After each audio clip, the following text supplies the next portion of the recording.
ಇಷ್ಟು ವರ್ಷ ಮುನಿರತ್ನ ಒಳ್ಳೆಯವನಾಗಿದ್ದ.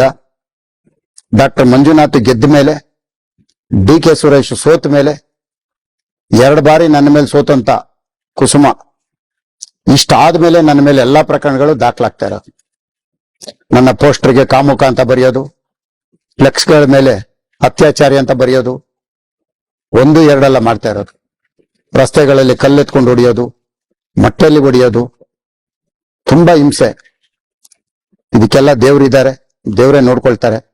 ಎಲ್ಲ ತಾಯಿಗೆ ಆ ಮುತ್ಯಾಲಮ್ಮನಿಗೆ ನಾನು ಒಪ್ಸಿದ್ದೇನೆ. ಕಂಡೋರ್ ಮನೆ ಹೆಣ್ಣು ಮಕ್ಕಳ ಜೀವನ ಹಾಳು ಮಾಡ್ಬೇಡ್ರಿ ನಿಮ್ಮ ಸ್ವಾರ್ಥಕ್ಕೆ, ರೇಪ್ ಕೇಸ್ಗೆ ಅಂತ ಮತ್ತೊಮ್ಮೆ ನಾನು ಕಿವಿ ಮಾತು ಹೇಳ್ತೇನೆ. ನಾಳೆ ಸಂಪೂರ್ಣವಾಗಿ ಎಲ್ಲರ ಜೊತೆ ಮಾತಾಡ್ತೇನೆ.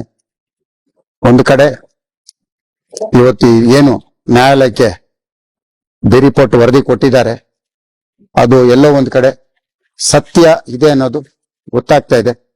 ಎಲ್ಲ ಆ ದೇವ್ರ ಮೇಲೆ ಭಾರ ಹಾಕಿ ದೇವ್ರ ನಂಬಿದ್ದೀನಿ, ದೇವ್ರು ನೋಡ್ಕೊಂಡು. ಎಲ್ಲಾರ್ಗು ನಮಸ್ಕಾರ. ಏನು ಲೋಕಸಭಾ ಚುನಾವಣೆ ಆದ್ಮೇಲೆ ಡಾಕ್ಟರ್ ಮಂಜುನಾಥ್ ಅವರು ಗೆದ್ದ ಮೇಲೆ ಸತತವಾಗಿ ಅತ್ಯಾಚಾರ ಪ್ರಕರಣಗಳು, ದಲಿತ ದೌರ್ಜನ್ಯ ಪ್ರಕರಣಗಳು ಬಹಳಷ್ಟು ದಾಖಲಿಸ್ತಾ ಇದ್ದಾರೆ. ದೇವರಿದ್ದಾರೆ, ಆ ದೇವರೇ ನೋಡ್ಕೊಂಡ್ಲಿ. ಇವತ್ತು ನನಗೆ ಮಾಹಿತಿ ಬಂತು, ನಾನು ದೇವಸ್ಥಾನಕ್ಕೆ ಬಂದಿದ್ದೆ. ಮಾಧ್ಯಮದ ಬಹಳಷ್ಟು ಜನ ಮಾಧ್ಯಮದವರು ನಾನು ಕರೆ ಮಾಡಿದ್ರು, ಹಾಗಾಗಿ ನಾನು ಇವತ್ತು ಬರಕ್ ಆಗ್ತಾ ಇಲ್ಲ. ನಾಳೆ ನಾನು ಪತ್ರಿಕಾಗೋಷ್ಠಿ ಕರೀತಾ ಇದ್ದೇನೆ, ನಾಳೆ ಸಂಪೂರ್ಣವಾಗಿ ಮಾತನಾಡ್ತೇನೆ. ಬಿ ರಿಪೋರ್ಟ್ ಹಾಕಿದ್ದಾರೆ ಅಂತ ನಮ್ಮ ವಕೀಲರು ಹೇಳಿದ್ದಾರೆ, ಆದ್ರೆ ಅದರಲ್ಲಿ ಏನು ಅಂಶಗಳಲ್ಲಿ ಬಿ ರಿಪೋರ್ಟ್ ಆಗಿದೆ ಅಂತ ನನಗೆ ಗೊತ್ತಿಲ್ಲ. ಹಾಗಾಗಿ ಅದು ಬಂದ ಮೇಲೆ ನಾನು ತಮ್ಗೆಲ್ಲ ಮಾಹಿತಿನೂ ನಾನು ಹಂಚ್ಕೊಳ್ತೇನೆ. ಒಂದಂತೂ ಹೇಳ್ತೇನೆ, ಯಾರೇ ಆಗಲಿ ಕಂಡವ್ರ ಮನೆ ಹೆಣ್ಣು ಮಕ್ಕಳನ್ನ ಕರ್ಕೊಂಡ್ಬಂದು ಈ ತರ ಸುಳ್ಳು ಕಂಪ್ಲೇಂಟ್ ಕೊಡೋದು ಬಿಡಿಸ್ಬೇಕು. ಇಲ್ಲೇನು ಯಾರು ಶಾಶ್ವತ ಅಲ್ಲ. ಇಷ್ಟು ವರ್ಷ ಮುನಿರತ್ನ ಒಳ್ಳೆಯವನಾಗಿದ್ದ.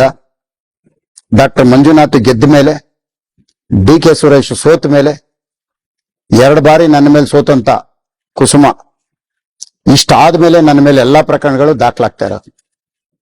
ನನ್ನ ಪೋಸ್ಟರ್ಗೆ ಕಾಮುಕ ಅಂತ ಬರೆಯೋದು, ಫ್ಲೆಕ್ಸ್ಗಳ ಮೇಲೆ ಅತ್ಯಾಚಾರಿ ಅಂತ ಬರೆಯೋದು, 1, 2 ಮಾಡ್ತಾ ಇರೋದು. ರಸ್ತೆಗಳಲ್ಲಿ ಕಲ್ಲೆತ್ಕೊಂಡು ಹೊಡೆಯೋದು, ಮಟ್ಟೆಯಲ್ಲಿ ಹೊಡೆಯೋದು, ತುಂಬಾ ಹಿಂಸೆ. ಇದಕ್ಕೆಲ್ಲ ದೇವರಿದ್ದಾರೆ, ದೇವರೇ ನೋಡ್ಕೊಳ್ತಾರೆ. ಎಲ್ಲ ತಾಯಿಗೆ ಆ ಮುತ್ಯಾಲಮ್ಮನಿಗೆ ನಾನು ಒಪ್ಸಿದ್ದೇನೆ. ಕಂಡೋರ್ ಮನೆ ಹೆಣ್ಣು ಮಕ್ಕಳ ಜೀವನ ಹಾಳು ಮಾಡ್ಬೇಡ್ರಿ ನಿಮ್ಮ ಸ್ವಾರ್ಥಕ್ಕೆ, ರೇಪ್ ಕೇಸ್ಗೆ ಅಂತ ಮತ್ತೊಮ್ಮೆ ನಾನು ಕಿವಿ ಮಾತು ಹೇಳ್ತೇನೆ. ನಾಳೆ ಸಂಪೂರ್ಣವಾಗಿ ಎಲ್ಲರ ಜೊತೆ ಮಾತಾಡ್ತೇನೆ. ಒಂದು ಕಡೆ ಇವತ್ತು ಏನು ನ್ಯಾಯಾಲಯಕ್ಕೆ ಬಿ ರಿಪೋರ್ಟ್ ವರದಿ ಕೊಟ್ಟಿದ್ದಾರೆ, ಅದು ಎಲ್ಲೋ ಒಂದ್ ಕಡೆ ಸತ್ಯ ಇದೆ ಅನ್ನೋದು ಗೊತ್ತಾಗ್ತಾ ಇದೆ. ಎಲ್ಲ ಆ ದೇವ್ರ ಮೇಲೆ ಭಾರ ಹಾಕಿ ದೇವ್ರ ನಂಬಿದ್ದೀನಿ, ದೇವ್ರು ನೋಡ್ಕೊಂಡು.